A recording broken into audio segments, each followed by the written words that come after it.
So, tingnan natin yung weather sa labas. Umaga pa naman to eh, so Monday. Alam ko mag-snow mamayang gabi or mamayang hapon siguro. Pero ngayon, maganda pa yung weather natin sa labas. Like, okay pa yung ating sky, blue pa rin siya. Medyo makulimlim na, pero okay pa rin naman. So, maganda pa rin ang ating weather sa Calgary, ano? Swerte pa rin tayo, unlike sa ibang lugar, talagang buhos talaga yung snow. But here, okay pa rin tayo. So, yeah, yan ang weather natin sa labas ng umaga. Pati na rin sa ating backyard, tingnan natin. So, malinis pa rin yung backyard natin. Wala pa ring snow. So, kailangan i-enjoy na natin yung weather. Kasi maya-maya yan, mag-snow. Mga ilang oras na lang din yun na mag-snow na.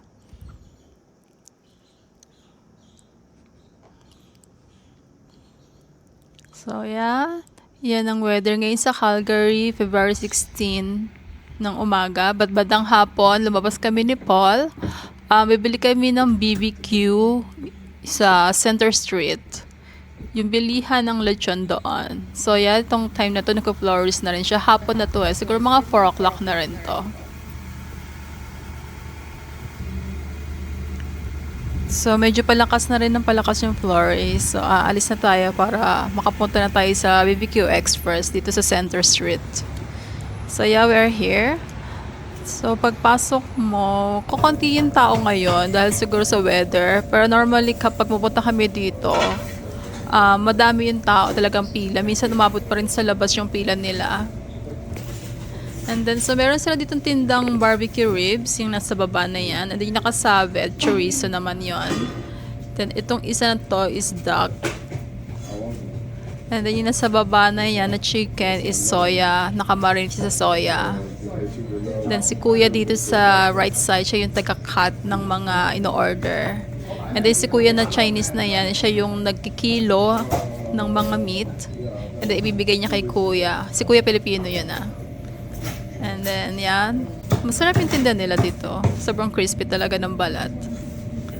So, kung nakikrave kayo sa mga crispy na balat ng pork, try nyo pumunta dito. So, naka-order na kami dyan. Binibidyo ko lang yung ginagawa ni Kuya. Hindi ko lang kung ilang pounds yung in-order ni po. 3 pounds ata siya or 2 lang. So, yeah, ito na. Pumasok na kami sa kotse. By the way pala guys, pag pupunta kayo dito sa BBQ Express sa Center Street, cash lang yung tinatanggap nila. So, make sure na meron kayong dalang cash. So, bali, ito yung binayaran ni Paul. 53.85 kasi nag-order pa siya ng lunchbox na isa. So, yung may barbecue ribs na yan. So, yan yung roasted pork. And ito yung barbecue ribs na may kanin sa ilalim. And then, ayun pa yung isa. So, ito yung tutusukin kong balat. Sobrang crispy talaga niya. Akala mo may bayad ako dito. Masyado kong pinapromote yung tinda nila, kuya. Okay, so pakinggan nyo. See? Sobrang crispy talaga niya. So, medyo sumusubo na kami dito sa park ng, Express, Barbecue Express. And then, naisipan namin pumunta sa downtown para ituloy yung kain namin doon. Doon na kami magpa-park sa East Village. So, yeah, ito yung weather sa papuntang downtown.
So, nakabalik na tayo sa bahay, ano. So, pag uwi natin, ganito na yung itsura niya.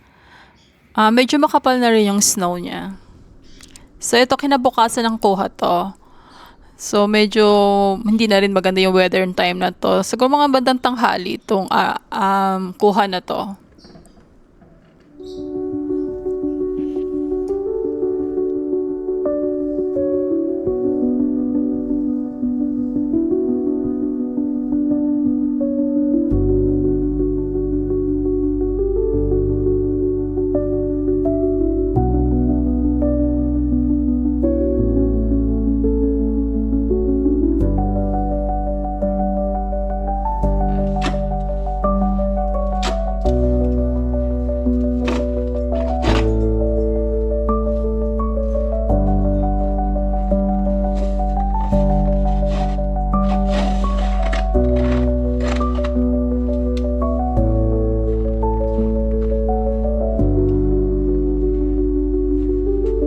Nag-shovel muna ako dito habang hinihintay ko si Paul kasi sasamahan ko siyang i-deliver yung case kasi nakalimutan niyang dalhin.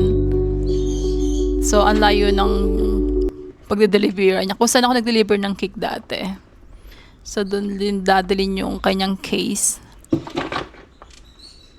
So, yan. Hinihintay ko lang siya dyan.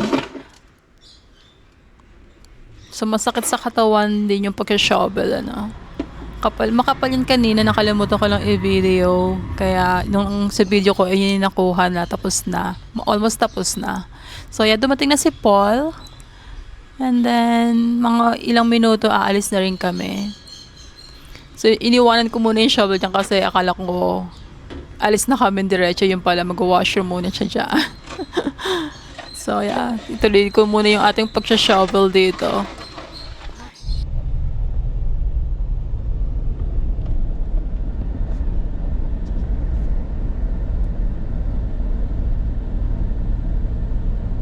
So, ito yung weather sa Deerfoot. Ito yung itsura ng daanan ngayon. Makapal yung snow niya, no? Nakakatakot mag-drive. Kasi kapag unang baksak ng snow, normally madulas talaga siya. So, kahit naka-winter tire ka, meron chance pa rin na madulas. And then, sa bandang left side, sa fast lane, meron dyan accident. May nahulog na sasakyan doon sa gilid. Ayan. Nahulog siya dyan. And then, konting drive pa namin dito ni Paul. Meron ding mga car accident din na nangyari sa kabilang daan naman yon dito sa part na to. Nag-cause din sila ng traffic. So, ayan. Siguro mga ilang sasakyan yan. Siguro mga 5 sasakyan yan or 6. Madami din eh. So, nag-traffic sila dyan sa kabilang side. So, papunta na tayo sa Country Hills kung saan dadalhin natin yung case na naiwanan ni Paul.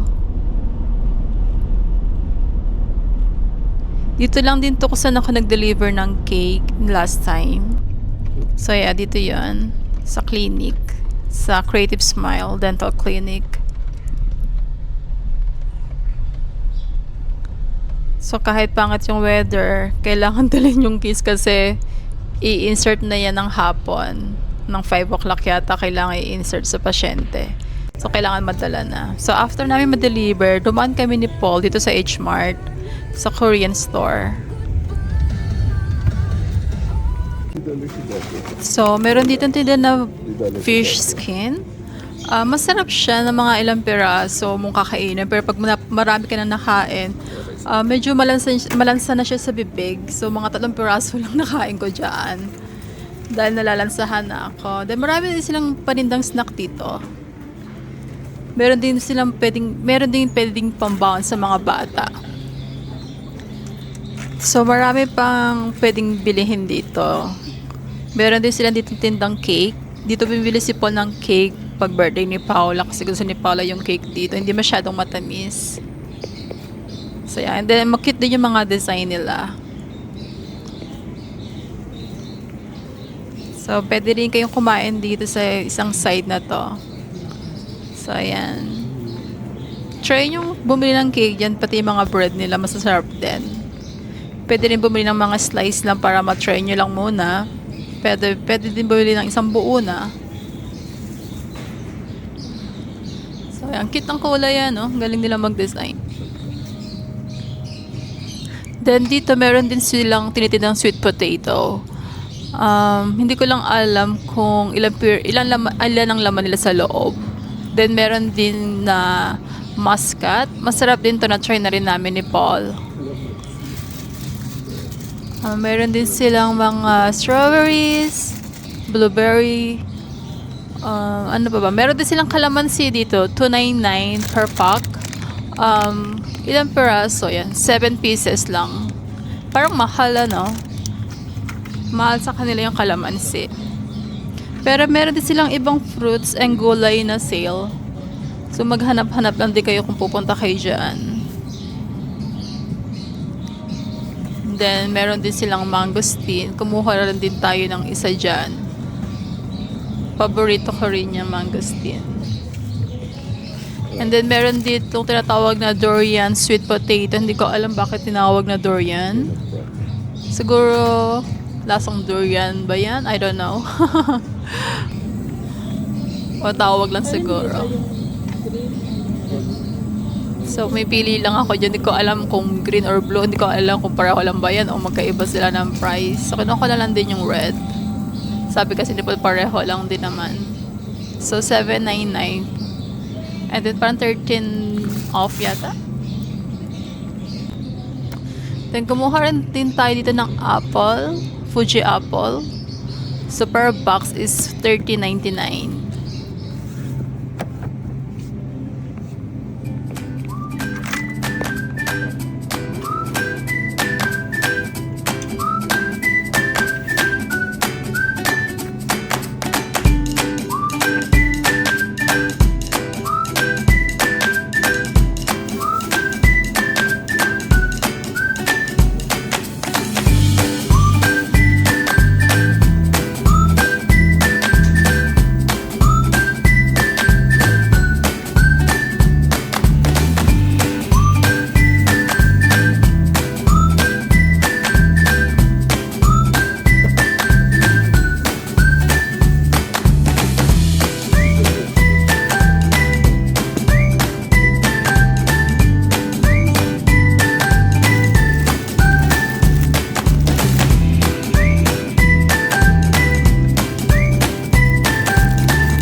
So, sa banda dito, may mga hair product din silang tinitinda. Mga skincare din. Ayan, may mga Fino or Fino ba tawag siyaan. So, meron Japanese and Korean na hair products. So, marami. Sa bandang dulo doon, meron pa silang mga skincare din na tinda. Pero hindi na tayo pumunta doon. So, meron din silang mga pangkulay dito. Yan, kaso pag iyan ang ginagamit ko, nagiging green yung dulo ng hair ko. Hindi ko alam kung bakit. And then, bumili rin tayo ng siling panigang dahil magluluto ng sinigang. Dahil malamig ang panahon ngayon. Parang $2 lang yata yung per pack nung nakuha ko. And then, kumuha rin tayo ng kamatis. Ang ganda ng kamatis nila, no? Sobrang kintab. 5 piraso lang yung kinuha ko dyan. Kasi meron pa ako sa freezer na frozen eh. So, idadagdag ko lang.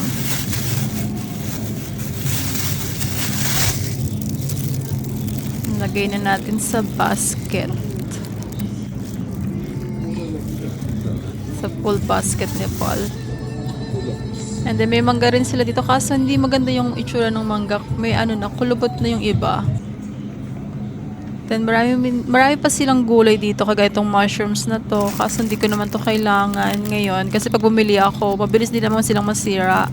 Kaya hindi na ako kumuha niyan. Kasi ibang araw na lang kapag kailangan ko na. O may paggagamitan tayo.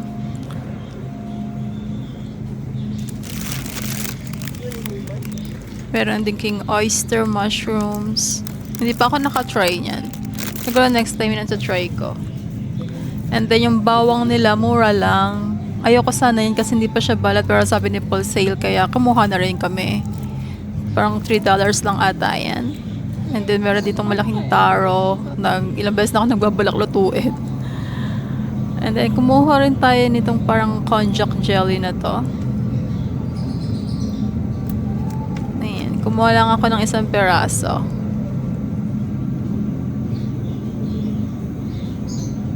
Yan. Hindi ko pa alam kung paano natin gagamitin yan. Lulutuin ba yan or ano. And then si Paul, meron siya pinakitang dalawang buko dito. Buko dito. 24588. Sabi ko sa kanya kumuha siya. Kaso sabi niya paano niya mabibiak. Wala naman kami malaking itak na pambiak ng ano. Buko. Paano makuha yung laman, diba? So, dito naman, kumuha rin kami ng banana. Ilang peraso lang din naman yung kinuha namin kasi kami lang din naman tatlo kumakain. Minsan ako nga lang din eh. So, yan tinuro ko. Yan na lang yung kinuha namin ni Paul. And kumuha rin kami dito ng saging na saba. Ayan. Kukunti lang yung pagpipilian na hinog na eh. Diba kapag ganyan na yung kulay niyang brown, ibig sabihin hinog na yan. So, ayan. $1.99 din per pound. So, kuha lang tayo ng dalawang piling. Piling ba tawag doon? Basta yung dalawang ganun. Dalawang magkakadikit. Naghahanap pa si Paul dyan ng hinog eh. Pero parang insan na tinuturo ko pero sabi niya matagal pa mahinog yon. So, wag daw yan. So, siya yung pagdating sa pagpili ng mga saging na ganyan siya yung may pumipili. Meron pa siyang pagpisil-pisil dyan, ano. So, hindi niya alam kung ano yung kukuhanin niya dyan. Parang pare-pareho naman na para sa akin pare-pareho na yan na ano, hinog. Kasi lahat dark na yung kulay eh. So, ayan, na-decide na niya na yan ang kuhanin niya. And then, meron ditong ulo ng salmon. Hindi ko alam kung anong isda to. Pero meron siyang itlog na kasama. Ayun, no? Itlog ng isda. Parang masarap din yan. Ano? Pero siguro pirito lang din yan. And then, meron ditong mackerel na slice na.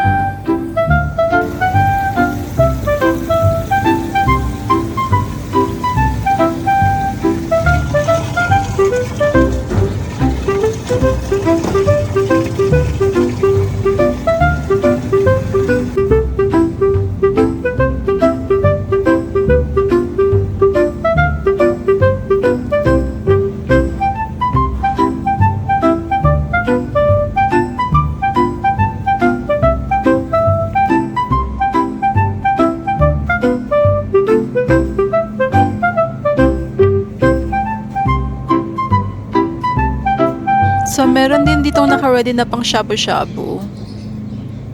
And then, meron din ditong crab. And then, may kasama rin hipon for $30 na siya.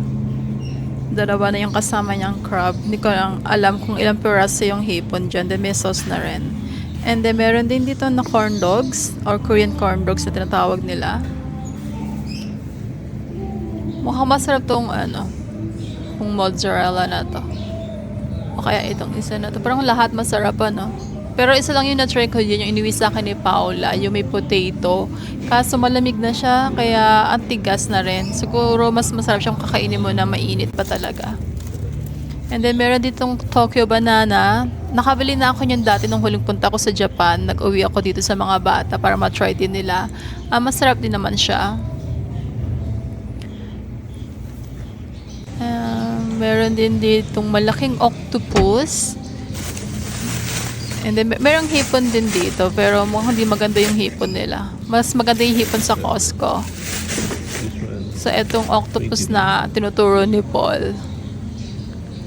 Ang laki niya. So, paano mo kaya yan maluluto? Ano? So, 29 something yung price niya. Buti na lang din niya kinuha kasi talagang hindi ko alam paano maluto yan. So, yeah. Yan ang mga paninda dito sa H-Mart. Malaki pa to. Mas malaki to actually kasi sa A-Mart na pinuntahan ko last time. Mas marami din yung choices ng paninda nila. Pati yung mga skin product nila, mas madami. Hair product. Etong isda na to, hindi ko alam kano tawag. Bumili si Paul niyan eh. I-deep fry niya. Kasi nakatry na kami niyan dati. Nung kumain kami sa Chinese restaurant. Masarap siya kasi crispy yung pagkakaluto. So, hindi ko lang alam kung paano niya mapapa-crispy yung isda na yan kapag siya yung nagluto. And then, meron din dito na ready meal na. Kapag 4:30 to 7, naka 20% off na siya. Masarap din yung mga luto nila dito kasi minsan yan bibili si Paul kapag wala siyang baon. Kumukuha lang siya na dyan kung ano gusto niya. So, iinit nyo na lang siya sa microwave. Pag gusto nyo nang mainit pa talaga. So, maraming pwedeng pagpilian. I think 20% kapag it's already... Sinasabi din po na 20% off.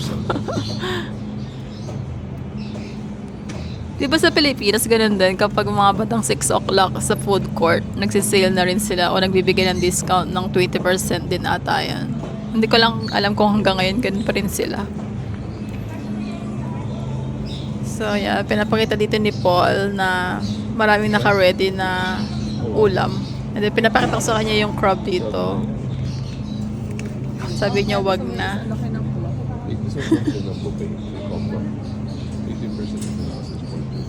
Hindi ko. Actually, hindi ko alam ang sasabi niya. Hindi ko matatawa ang sasabi niya dyan eh. Pero binaba ko na rin, hindi ko na rin kinuha. And then sa banda dito, may mga buto-buto naman silang tinda pang soup. Gusto niyo mag-shop.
So, yan, nakauwi na tayo dito sa bahay. So, ito yung binili ni Paul na crispy fish skin.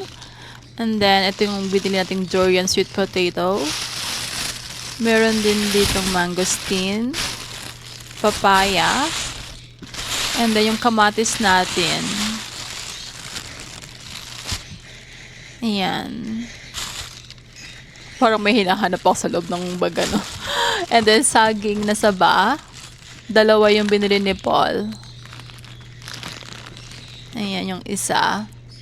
And then, siling panigang. Hindi naman tumaanghang eh, kaya kahit madaming ilagay, okay lang. Then, yung talong na 1 piraso. And then saging. Another saging yan. Itong konjac na to. Ano pa ba binili natin? Yung nasa baba yung binili ni Paula. Kasama pala namin si Paula sa H-Mart kanina. And then itong rice na to. Masarap tong rice na to. Itong Sakura Seka Select. Pang sushi yan eh. Tapos, yung naging total natin ngayong gabi ay 113. So, binayaran din po ng $40 na cash and then the rest on debit. Yung isda na binili ni Paul.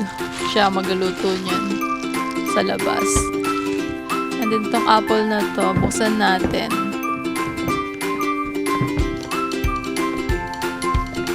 Kasi na-curious lang ako doon sa itsura niya. Paano siya nagkaroon ng ano doon? Ng mark na ganyan.